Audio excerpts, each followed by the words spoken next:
दुर्गा सप्तशती अध्याय 1 प्रथम चरित्र। अध्याय 1 को मधुकैटभ वध के नाम से जाना जाता है। यह मां दुर्गा के प्रथम रूप की महिमा को दर्शाता है। अध्याय 1 के पाठ का महत्व।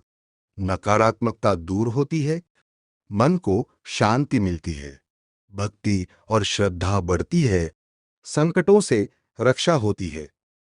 पाठ कैसे करें? सरल विधि। सुबह स्नान करके साफ कपड़े पहने, मां दुर्गा की फोटो या मूर्ति के सामने बैठे, दीपक और अगरबत्ती जलाएं, संकल्प ले, अपनी इच्छा या मनोकामना का स्मरण करें। दुर्गा सप्तशती के प्रथम अध्याय का पाठ करें। अंत में मां की आरती करें। शुरुआत का ध्यान मंत्र ओम ऐ क्लीं चामुंडाय विच्चे। इस मंत्र का जाप पाठ से पहले करना बहुत शुभ माना जाता है। अध्याय का सार। मधुकैटभ वध। दुर्गा सप्तशती का प्रथम अध्याय मां महाशक्ति की उस अद्भुत लीला का वर्णन करता है जिसमें वे भगवान विष्णु की योगनिद्रा के रूप में स्थित रहती हैं और संपूर्ण सृष्टि का संचालन करती हैं। कथा का आरंभ। इस अध्याय में मुख्य रूप से मधु और कैटभ नामक दो असुरों के वध की कथा आती है जो मां की कृपा से संभव होता है। राजा सुरत और वैश्य समाधि। राजा सुरत और वैश्य समाधि अपने दुखों से परेशान होकर ऋषि मेधा से पूछते हैं कि सब कुछ खो देने के बाद भी मन संसार में क्यों लगा रहता है। ऋषि बताते हैं कि यह सब मां की माया का प्रभाव है।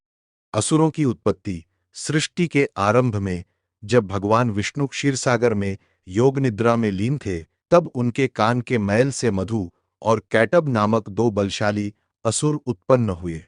ब्रह्मा जी की स्तुति। ये दोनों असुर अत्यंत शक्तिशाली और अहंकारी थे। उन्होंने सृष्टिकर्ता ब्रह्मा जी को मारने का प्रयास किया।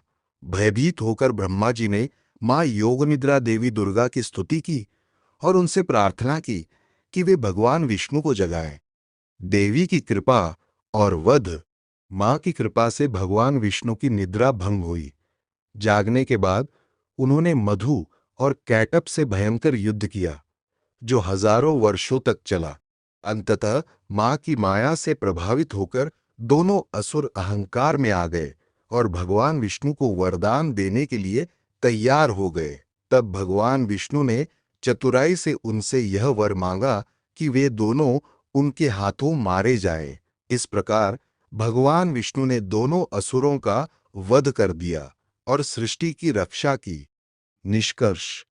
दुर्गा सप्तशती का यह प्रथम अध्याय हमें सिखाता है कि जीवन में आने वाले दुख, मोह और संकट सब मां की ही लीला है। यदि हम सच्चे मन से उनकी शरण में जाएं, तो वे हमें हर कठिनाई से पार लगा सकती है।